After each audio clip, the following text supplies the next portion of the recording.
ಕರ್ನಾಟಕದಲ್ಲಿ ಕನ್ನಡ ಭಾಷೆಯನ್ನ ನಿರ್ಭೀತಿಯಾಗಿ ಮಾತನಾಡೋ ಹಕ್ಕು ನಮಗೆ ಇಲ್ವಾ ಅನ್ನೋ ಒಂದು ಪ್ರಶ್ನೆ ಕೂಡ ಇರುವಂಥದ್ದು. ಯಾಕೆಂದ್ರೆ ಸರ್ಕಾರಿ ನೌಕರ ಅಂದ್ರೆ ಸರ್ಕಾರಿ ನೌಕರನ ಮೇಲೆ ಕನ್ನಡ ಮಾತನಾಡಲಿಲ್ಲ ಅನ್ನೋ ಏನು ಮಾತನಾಡು ಅನ್ನೋದಕ್ಕೆ ಅಥವಾ ಮರಾಠಿ ಮಾತನಾಡಬೇಕು ಅನ್ನೋ ನಿಟ್ಟಿನಲ್ಲಿ ಏನು ಆತನ ಮೇಲೆ ಹಲ್ಲೆಯನ್ನು ಮಾಡಿದ್ರು. ಈ ಎಲ್ಲ ವಿಚಾರಗಳಕ್ಕೆ ಸಂಬಂಧಿಸಿದಂತೆ ನಮ್ಮ ಜೊತೆಗೆ ಮಾತನಾಡೋದಕ್ಕೆ ಈಗ ಬೆಳಗಾವಿಯ ಏನು ಕರ್ನಾಟಕ ರಕ್ಷಣಾ ವೇದಿಕೆಯ ಜಿಲ್ಲಾಧ್ಯಕ್ಷರು ನಮ್ಮ ಜೊತೆಗಿದ್ದಾರೆ. ದೀಪಕ್ ಗುಡುಗನಟ್ಟಿ ಅವ್ರು ನಮ್ಮ ಜೊತೆಗಿದ್ದಾರೆ. ಅವರನ್ನು ಕೂಡ ನಾನು ಮಾತಾಡ್ತೀನಿ. ಸರ್, ಏನು ಸರ್ಕಾರಿ ನೌಕರನ ಮೇಲೆ ಮನ ಬಂದಂತೆ ಹಲ್ಲೆಯನ್ನು ಮಾಡ್ತಾರೆ, ಈ ಎಲ್ಲ ವಿಚಾರ ಬಗ್ಗೆ ತಾವೇನು ಹೇಳ್ತೀರಿ? ಏನು ಬೆಳಗಾವಿ ಒಳಗಡೆ ಕನ್ನಡಿಗರು ಒಂದು ರೀತಿ ಭಯದ ವಾತಾವರಣದಿಂದ ಬದುಕ್ತಾ ಇದ್ದಾರೆ ಅಂತ ಹೇಳಬೇಕಾಗತ್ತೆ. ಯಾಕಂದ್ರೆ ಇದು ಒಂದೇ ಸರಿ ಇದು ಬೆಳಕಿಗೆ ಬಂದಾವೆ. ಇಂಥವು ಸುಮಾರು ಪ್ರಕರಣಗಳು ಕೂಡ ಕೆಲವೊಂದು ಬೆಳಕಿಗೆ ಬಂದಿದ್ದಾವೆ, ಕೆಲವೊಂದು ಬೆಳಕಿಗೆ ಬಂದಿಲ್ಲ. ಹಿಂದೆನೂ ಕೂಡ ಕನ್ನಡ ಬಾವುಟ ಹಾರಿಸಿದ್ರೆ ಅವನ ಒಬ್ಬ ಕಾಲೇಜ್ ಯುವಕನ ಅಮಾನುಷವಾಗಿ ಹೊಡೆದ್ರು ಅಲ್ಲಿ ಕೂಡ. ಅದ ನಂತರ ರಾಜ್ಯೋತ್ಸವ ಸಂದರ್ಭದೊಳಗಡೆ ತಾಯಿ ಚೆನ್ನಮ್ಮ ಮತ್ತು ಸಂಗೊಳ್ಳಿ ರಾಯನ ಭಾವಚಿತ್ರವನ್ನು ಇಟ್ಟು ಪೂಜೆ ಮಾಡುವಂಥ ಸಂದರ್ಭದಲ್ಲಿ ಜೀವದ ಬೆದರಿಕೆಯನ್ನು ಹಾಕ್ತಾರೆ. ಆದರೆ ನಿನ್ನೆ ಒಬ್ಬ ಸಾರಿಗೆ ಸಂಸ್ಥೆ ನಿರ್ವಾಹಕ ಕಂಡಕ್ಟರನ್ನು ಮರಾಠಿ ಬರೋದಿಲ್ಲ ಅನ್ನೋ ಕಾರಣಕ್ಕಾಗಿ ನೀವು ಕನ್ನಡದೊಳಗೆ ಮಾತಾಡ್ರಿ ಅಂತ ಅವರು ಕಂಡಕ್ಟರ್ ಹೇಳಿದ ಕಾರಣಕ್ಕಾಗಿ ಮನಸೋ ಇಚ್ಛೆ ಸುಮಾರು 7-8 ಜನ ಅವ್ರನ್ನ ಮರಾಠಿ ಗುಂಡಾಗಳು ಅವ್ರನ್ನ ಹೊಡೆಯುವಂಥದ್ದು ಮುಖಾಂತರ ಪಾಪ ಅವ್ರಿಗೆ ವಯಸ್ಸಾಗಿದೆ ಅನ್ನುವಂಥದ್ದು ನೋಡಿದ್ರೂ ಕೂಡ ಅವ್ರನ್ನ ಯಾವುದೇ ರೀತಿಯಾಗಿ ಅವ್ರ ಮೇಲೆ ಒಂದು ಕರುಣೆ ಇಲ್ಲದೆ ಆ ರೀತಿ ಅವ್ರ ಮೇಲೆ ನಡ್ಕೊಂಡಿದ್ದಾರೆ, ದಬ್ಬಾಳಿಕೆಯನ್ನು ಮಾಡಿದ್ದಾರೆ.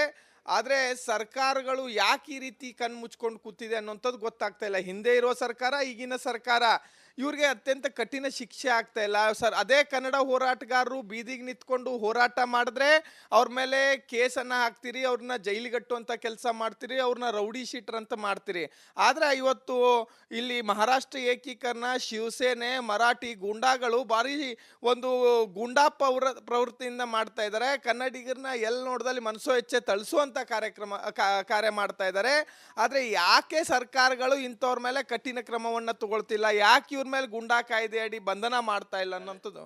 ಬೆಳಗಾವಿಯಲ್ಲಿ ಮರಾಠಿಗರ ಹಿತಾಸಕ್ತಿಯನ್ನ ಇಲ್ಲಿನ ರಾಜಕಾರಣಿಗಳು ಕಾಪಾಡ್ತಿದ್ದಾರೆ ಅನ್ನುವಂಥ ಪ್ರಶ್ನೆ ಸರ್.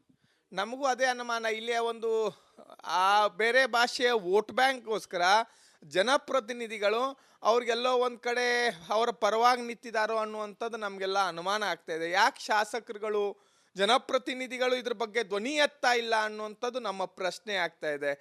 ಪೊಲೀಸ್ ಇಲಾಖೆ ಕೂಡ, ಜಿಲ್ಲಾಡಳಿತ ಕೂಡ ಯಾಕೆ ನಿರ್ದಾಕ್ಷಿಣ್ಯವಾದಂಥ ಕ್ರಮವನ್ನು ತಗೊಳ್ತಾ ಇಲ್ಲ? ಅಂಥವ್ರ ಮೇಲೆ ಒಂದು ಸರಿ ನೀವು ನಿರ್ದಾಕ್ಷಿಣ್ಯವಾದಂಥ ಕ್ರಮವನ್ನು ತಗೊಳ್ರಿ. ಇನ್ನು ಮುಂದೆ ಯಾವುದೇ ರೀತಿಯಾದಂಥ ಇಂಥ ಪ್ರಕರಣಗಳು ಬೆಳಗಾವಿ ಒಳಗಡೆ ಕಾಣುವುದಿಲ್ಲ. ಯಾಕಂದರೆ ಇದರಿಂದ ಭಾಷಾ ವೈಷಮ್ಯಕ್ಕೆ ವಿಷಬೀಜ ಬಿತ್ತುವಂಥ ಕೆಲಸ ಆಗ್ತಾ ಇದೆ.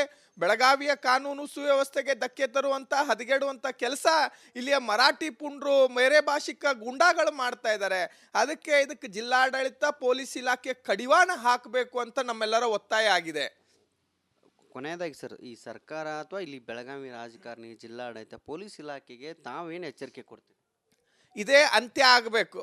ಇನ್ನು ಮುಂದೆ ಯಾವುದೇ ಕಾರಣಕ್ಕೂ ಕನ್ನಡಿಗರ ಮೇಲೆ ಹಲ್ಲೆ, ಕನ್ನಡಿಗರ ಬಾವುಟ ಹಾರಿಸಿದವ್ರ ಮೇಲೆ ಹಲ್ಲೆ ಅಂತ ಹೇಳಿ ನಮಗೇನಾದರೂ ಕೇಳಿ ಬಂದರೆ ಕರ್ನಾಟಕ ರಕ್ಷಣಾ ವೇದಿಕೆ ಸುಮ್ಮನೆ ಕೊಡುವುದಿಲ್ಲ. ಇನ್ನು ಮುಂದಂತೂ ನಾವು ಯಾವುದೇ ಕಾರಣಕ್ಕ ಇದನ್ನು ಸಹಿಸ್ಕೊಳ್ಳೋದಿಲ್ಲ. ಒಂದು ವೇಳೆ ಇಂಥ ಪ್ರಕರಣಗಳು ಕಂಡಿದ್ದೇ ಆದಲ್ಲಿ ನಾವು ಹೋಗಿ ಅಂಥವ್ರನ್ನ ಎದುರಿಸ್ಬೇಕಾಗತ್ತೆ, ಅಂಥವ್ರ ವಿರುದ್ಧ ಪ್ರತಿಭಟಿಸ್ಬೇಕಾಗತ್ತೆ. ಅಂಥ ಸಂದರ್ಭದಲ್ಲಿ ಏನು ಬೇಕಾದರೂ ಚಿಂತೆ ಇಲ್ಲ, ಅದಕ್ಕೆ ಜಿಲ್ಲಾಡಳಿತ, ಪೊಲೀಸ್ ಇಲಾಖೆ ನೇರವಾಗಿ ಹೊಣೆ ಆಗುತ್ತೆ. ಅದು ಆಗಬಾರ್ದಂದ್ರೆ ಅದಕ್ಕೆ ಇವತ್ತೇ ಅಂತ್ಯ ಆಗಬೇಕು. ಇನ್ನು ಮುಂದೆ ಯಾವುದೇ ಕಾರಣಕ್ಕೂ ಇಂಥದ್ದು ಬೆಳಗಾವಿ ಒಳಗಡೆ, ಇಡೀ ರಾಜ್ಯದೊಳಗಡೆ ಯಾವುದೇ ಕಾರಣಕ್ಕೆ ಆಗಬಾರ್ದು. ಕರ್ನಾಟಕದ ಒಬ್ಬ ಯಾವುದೇ ಮೂಲೆಯಲ್ಲಿ ಒಬ್ಬ ಸಾಮಾನ್ಯ ಕನ್ನಡಿಗ ತೊಂದರೆ ಆದರೂ ಕೂಡ ಕರ್ನಾಟಕ ರಕ್ಷಣಾ ವೇದಿಕೆ ಸನ್ಮಾನ್ಯ ಶ್ರೀಯುತ ಟಿ.ಎ. ನಾರಾಯಣಗೌಡರ ನೇತೃತ್ವದ ಸಂಘಟನೆ ಅವ್ರ ಪರವಾಗಿ ನಿಲ್ತದೆ ಅಂತ ನಾ ಹೇಳ್ತೀನಿ. ಇದಿಷ್ಟು ಬೆಳಗಾವಿಯಲ್ಲಿ ಏನು ದೀಪಕ್ ಗುಡುಗನಟ್ಟಿ ಅವರು ಹೇಳ್ತಿದ್ದಾರೆ. ಸರ್ಕಾರ ಇದೇ ರೀತಿ ಮುಂದುವರೆದಿದೆ, ಆದರೆ ನಾವು ಮುಂದಿನ ಉಗ್ರವಾದ ಹೋರಾಟವನ್ನು ಕೂಡ ಮಾಡ್ತೀವಿ ಅನ್ನೋ ಒಂದು ಎಚ್ಚರಿಕೆಯನ್ನು ಕೂಡ ಕೊಡ್ತಿರುವಂಥದ್ದು. ಕ್ಯಾಮ್ರಾ ಪರ್ಸನ್ ಗುರುಪ್ರಸಾದ್ ಜೊತೆ ಮೈಲಾರಿ ಪಡಾದ್, ರಿಪಬ್ಲಿಕ್ ಕನ್ನಡ, ಬೆಳಗಾವಿ. ಕರ್ನಾಟಕದಲ್ಲಿ ಕನ್ನಡ ಭಾಷೆಯನ್ನ ನಿರ್ಭೀತಿಯಾಗಿ ಮಾತನಾಡೋ ಹಕ್ಕು ನಮಗೆ ಇಲ್ವಾ ಅನ್ನೋ ಒಂದು ಪ್ರಶ್ನೆ ಕೂಡ ಇರುವಂಥದ್ದು. ಯಾಕೆಂದ್ರೆ ಸರ್ಕಾರಿ ನೌಕರ ಅಂದ್ರೆ ಸರ್ಕಾರಿ ನೌಕರನ ಮೇಲೆ ಕನ್ನಡ ಮಾತನಾಡಲಿಲ್ಲ ಅನ್ನೋ ಏನು ಮಾತನಾಡು ಅನ್ನೋದಕ್ಕೆ ಅಥವಾ ಮರಾಠಿ ಮಾತನಾಡಬೇಕು ಅನ್ನೋ ನಿಟ್ಟಿನಲ್ಲಿ ಏನು ಆತನ ಮೇಲೆ ಹಲ್ಲೆಯನ್ನು ಮಾಡಿದ್ರು. ಈ ಎಲ್ಲ ವಿಚಾರಗಳಿಗೆ ಸಂಬಂಧಿಸಿದಂತೆ ನಮ್ಮ ಜೊತೆಗೆ ಮಾತನಾಡೋದಕ್ಕೆ ಈಗ ಬೆಳಗಾವಿಯ ಏನು ಕರ್ನಾಟಕ ರಕ್ಷಣಾ ವೇದಿಕೆಯ ಜಿಲ್ಲಾಧ್ಯಕ್ಷರು ನಮ್ಮ ಜೊತೆಗಿದ್ದಾರೆ. ದೀಪಕ್ ಗುಡುಗನಟ್ಟಿ ಅವರು ನಮ್ಮ ಜೊತೆಗಿದ್ದಾರೆ. ಅವರನ್ನು ಕೂಡ ನಾನು ಮಾತಾಡ್ತೀನಿ. ಸರ್, ಏನು ಸರ್ಕಾರಿ ನೌಕರನ ಮೇಲೆ ಮನ ಬಂದಂತೆ ಹಲ್ಲೆಯನ್ನು ಮಾಡ್ತಾರೆ, ಈ ಎಲ್ಲ ವಿಚಾರ ಬಗ್ಗೆ ತಾವೇನು ಹೇಳ್ತೀರಿ? ಏನು ಬೆಳಗಾವಿ ಒಳಗಡೆ ಕನ್ನಡಿಗರು ಒಂದ್ ರೀತಿ ಭಯದ ವಾತಾವರಣದಿಂದ ಬದುಕ್ತಾ ಇದ್ದಾರೆ ಅಂತ ಹೇಳ್ಬೇಕಾಗತ್ತೆ. ಯಾಕಂದ್ರ ಇದು ಒಂದೇ ಸರಿ ಇದು ಬೆಳಕಿಗೆ ಬಂದಾವ. ಇಂಥವು ಸುಮಾರು ಪ್ರಕರಣಗಳು ಕೂಡ ಕೆಲವೊಂದು ಬೆಳಕಿಗೆ ಬಂದಿದ್ದಾವೆ, ಕೆಲವೊಂದು ಬೆಳಕಿಗೆ ಬಂದಿಲ್ಲ. ಹಿಂದೆನೂ ಕೂಡ ಕನ್ನಡ ಬಾವುಟ ಹಾರಿಸಿದ್ರೆ ಅವನ ಒಬ್ಬ ಯುವಕನ್ನ, ಕಾಲೇಜ್ ಯುವಕನ್ನ ಅಮಾನುಷವಾಗಿ ಹೊಡೆದ್ರು ಅಲ್ಲಿ ಕೂಡ. ಅದ ನಂತರ ರಾಜ್ಯೋತ್ಸವ ಸಂದರ್ಭದೊಳಗಡೆ ತಾಯಿ ಚೆನ್ನಮ್ಮ ಮತ್ತು ಸಂಗೊಳ್ಳಿ ರಾಯನ ಭಾವಚಿತ್ರವನ್ನ ಇಟ್ಟು ಪೂಜೆ ಮಾಡುವಂಥ ಸಂದರ್ಭದಲ್ಲಿ ಜೀವದ ಬೆದರಿಕೆಯನ್ನ ಹಾಕ್ತಾರೆ.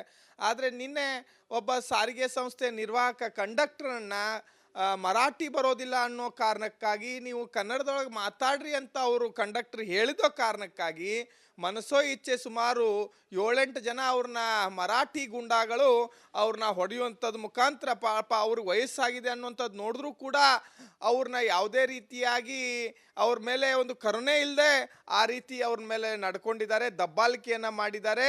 ಆದರೆ ಸರ್ಕಾರಗಳು ಯಾಕೆ ಈ ರೀತಿ ಕಣ್ಣು ಮುಚ್ಕೊಂಡು ಕೂತಿದೆ ಅನ್ನೋಂಥದ್ದು ಗೊತ್ತಾಗ್ತಾ ಇಲ್ಲ. ಹಿಂದೆ ಇರೋ ಸರ್ಕಾರ, ಈಗಿನ ಸರ್ಕಾರ ಇವ್ರಿಗೆ ಅತ್ಯಂತ ಕಠಿಣ ಶಿಕ್ಷೆ ಆಗ್ತಾ ಇಲ್ಲ ಸರ್. ಅದೇ ಕನ್ನಡ ಹೋರಾಟಗಾರರು ಬೀದಿಗೆ ನಿಂತ್ಕೊಂಡು ಹೋರಾಟ ಮಾಡಿದ್ರೆ ಅವ್ರ ಮೇಲೆ ಕೇಸನ್ನು ಹಾಕ್ತೀರಿ, ಅವ್ರನ್ನ ಜೈಲಿಗಟ್ಟುವಂಥ ಕೆಲಸ ಮಾಡ್ತೀರಿ, ಅವ್ರನ್ನ ರೌಡಿ ಶೀಟರ್ ಅಂತ ಮಾಡ್ತೀರಿ.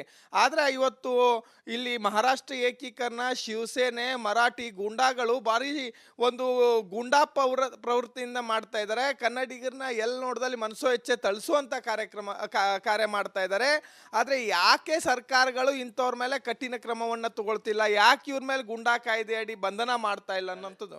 ಬೆಳಗಾವಿಯಲ್ಲಿ ಮರಾಠಿಗರ ಹಿತಾಸಕ್ತಿಯನ್ನ ಇಲ್ಲಿನ ರಾಜಕಾರಣಿಗಳು ಕಾಪಾಡ್ತಿದ್ದಾರೆ ಅನ್ನುವಂಥ ಪ್ರಶ್ನೆ ಸರ್.